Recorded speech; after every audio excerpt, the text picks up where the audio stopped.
Ahoy there, and welcome to She Sails Solo. If you don't know me, my name is Reagan, and for the past year I've been rebuilding a 40-foot wooden catamaran, and it has been a totally wild ride. I haven't updated you guys recently, and the last video was me finally sailing the boat for the first time, which was crazy enough in and of itself.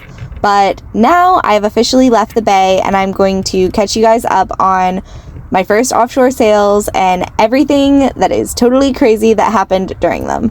While my account is called She Sails Solo, which I've talked about this before, I did have 2 other people help me do this first sail down because I just felt like it would be a lot safer. Coming out of a major refit, sailing on a coast that's not the most forgiving, it definitely helped to have extra hands on board. So we made sure to do test sails in the bay and then get in a little bit of celebrating before we got all of our provisioning done and got ready. So I'm here with Alicia, my crew member that will be joining me from San Francisco to San Diego, and we're now working on trying to clean the bottom growth off. We should be leaving the marina about this time tomorrow.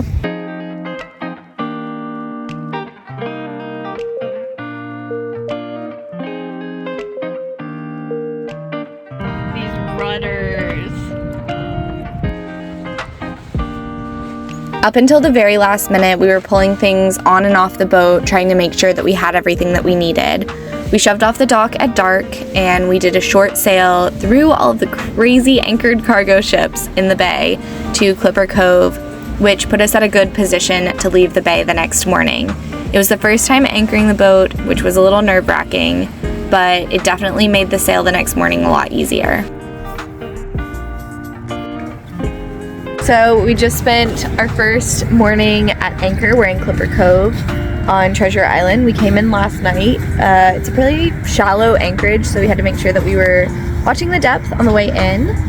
So we ended up getting in and anchoring in about 10 feet of water. Had some trouble with the anchor alarm because I downloaded a couple apps, not really giving me what I wanted to, so it kept going off like every probably half hour? So that was not very fun. But we're about to raise the anchor and then start heading out the Golden Gate Bridge. So very exciting.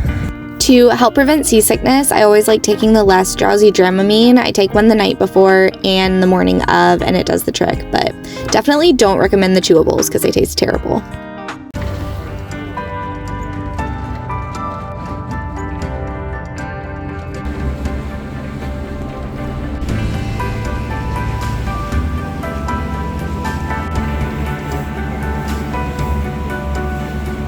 So we just passed Alcatraz. Andrew is at the helm. Alicia is chilling by the cabin top, and Ozzy is not utilizing his pee pad for what it is meant for. So, yep, Alcatraz was behind us. We just had a boat zip right past us. We have the whole bay. Doesn't make any sense. But we should be out the gate probably within the next, 30 minutes? As we approached the gate, I could definitely feel emotions building inside of me. I'd imagined this moment in my head probably about every single day for the past year and a half. Every time I was struggling with a boat project, I just thought about how good it would feel to finally sail my boat out of the bay. To make the moment even more special, we were greeted right out the gate with a whale. I had never seen a whale in the wild before, so this was just absolutely breathtaking, but also pretty terrifying. Is that a dolphin? And then I was like, oh my god, it's a whale! I definitely don't want to start the journey off hitting a whale. But yeah, very exciting. Very proud of myself. About 24 hours later, we were dropping Andrew off in Santa Cruz, and Alicia and I were on our way to Morro Bay. I didn't really film very much of this part of the trip just because the sail was horrendous. We had really big swell and no wind, and then engine troubles. My engine kept going into limp mode coming into Morro Bay, so I had to end up restarting the engine twice as I was coming in the harbor in about 6-foot swell. So that was fun, but I ended up spending the next month in Morro Bay enjoying the wildlife and all of the good food. It also gave me a good opportunity to start working again on my online yoga classes, which I'm hoping to start up in January. So if you're interested in taking those, please stay tuned.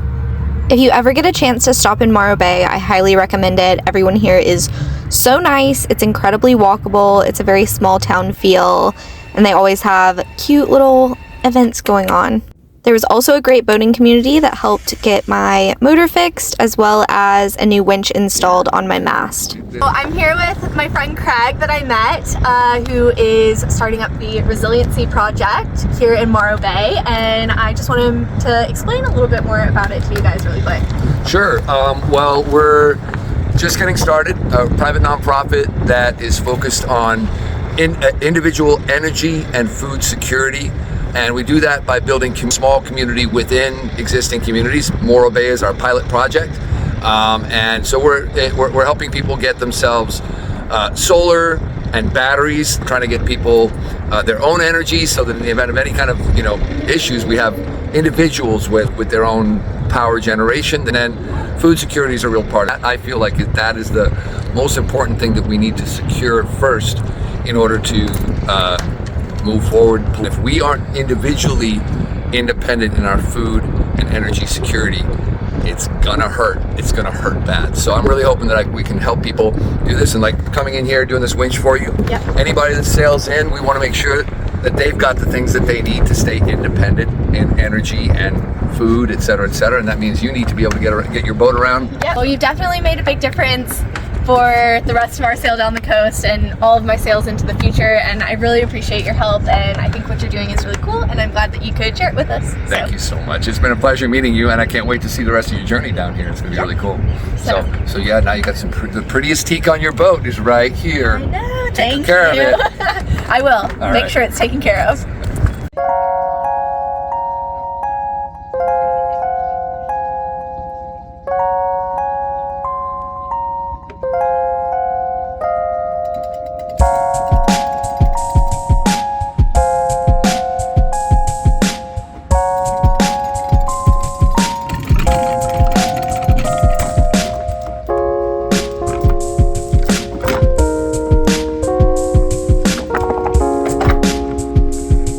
So today's Wednesday, December 12th, and I'm finally leaving Morro Bay. I've been here for a month. We had some engine troubles coming in that had to be addressed. I had to change out the high and low pressure fuel filters and added an inline filter. So hopefully we'll be good. No more problems going down the coast. It's a very calm day here. Andrew's on the boat. He's joining me. Hopefully we'll make it all the way to San Diego before he has to go. And that's where I'll end up spending Christmas holiday. But yeah, it's exciting. I just hope this sail is better than the last, because the sail down here was not very fun. So yeah, it's forecasted to be very small seas. I just hope we get enough wind where we are sailing and not having to motor the whole time. So, but we're about to hang the drifter on and head out.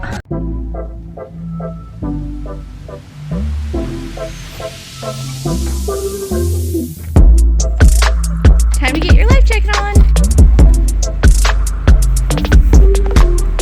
So it's been about 6 hours since we've left. I just reapplied sunscreen. And the seas are pretty calm right now.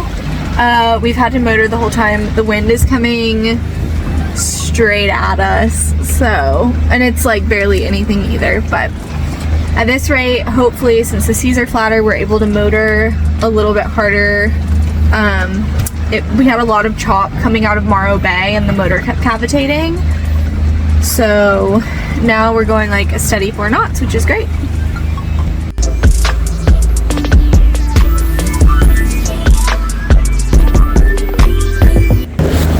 They disappeared. Oh, there they are.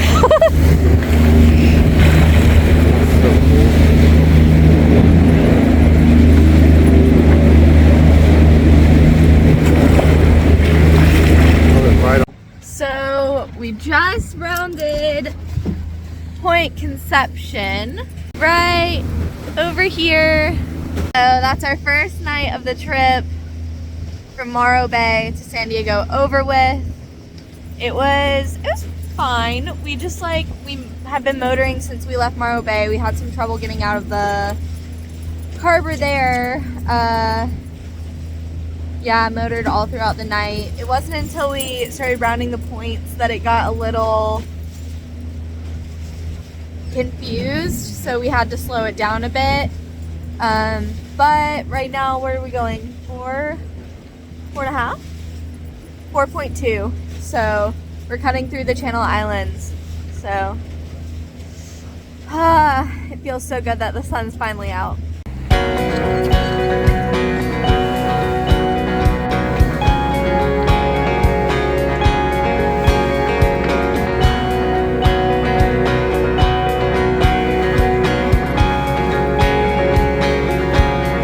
So sun's setting. We are finally making our way in between Santa Rosa and Santa Cruz Islands.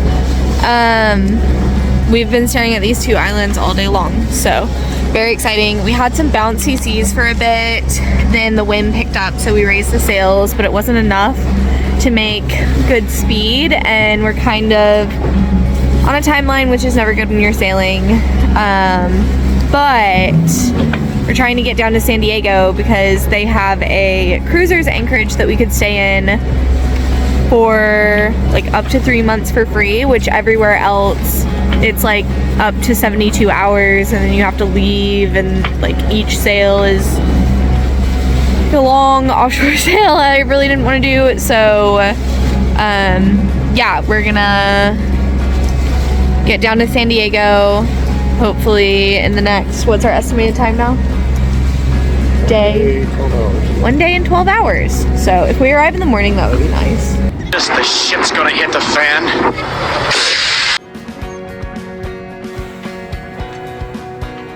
So we didn't film much yesterday because, Andrew, do you want to tell everybody how it was? Snotty. It was terrible. So we were just south of Santa Cruz Island, and we kind of did a little calculation on our gas because we had motored the whole day beforehand, and we were like, okay, we won't make it to the Catalina if we kept motoring. So we're like, all right, well, where's the nearest fuel dock? And it was in Channel Islands Harbor. So we turned there and ended up getting stuck in some of the easterly Santa Ana winds. And yeah, we got knocked around quite a bit. So we just turned south again to get out of it, and then made our way back up north the next morning because it was 10 miles away, and our next closest fuel dock option was 40 miles away. Wish we could have stopped more in the Channel Islands, but Andrew flies back out on Monday, so we need to get him to a place where he can go. We're trying to get all the way to San Diego, but we're gonna end up having him fly out of LAX. So yep, hopefully we have a much better day today than we did yesterday.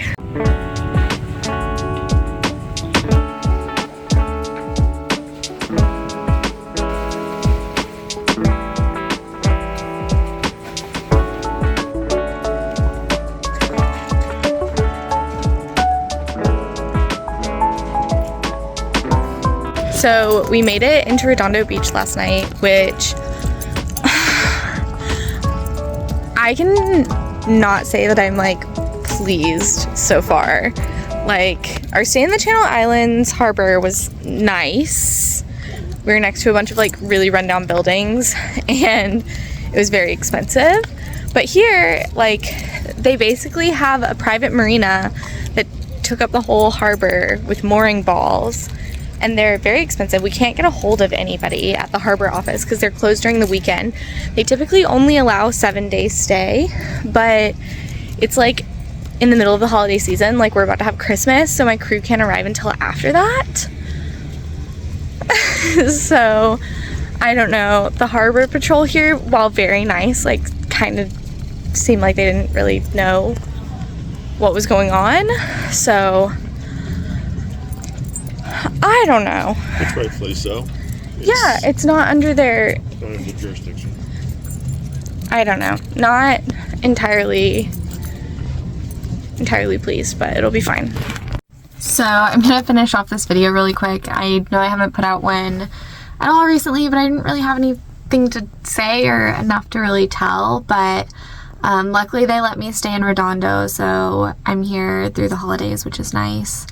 I'm very excited to get out of California, so hopefully beginning of next month I'll be in Mexico, which is really exciting.